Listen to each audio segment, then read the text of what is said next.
মুখ্যমন্ত্রী মমতা বন্দ্যোপাধ্যায়ের নির্দেশে সরকারি জমি দখলমুক্ত করার অভিযানে নামল কলকাতা পুরসভা।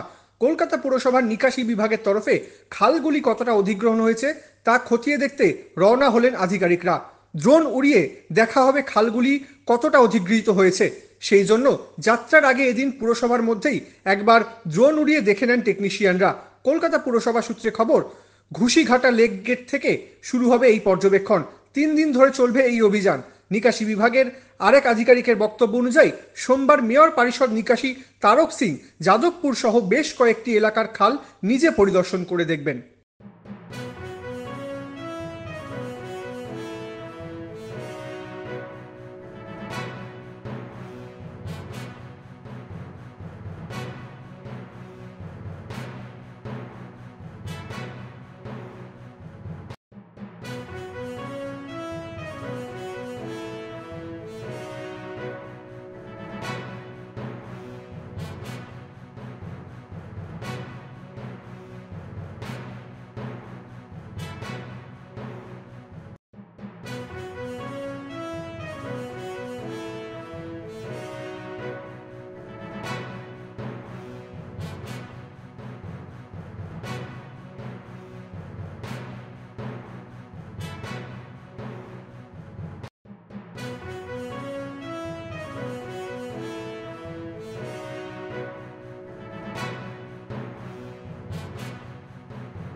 Bureau report, big news, Kolkata.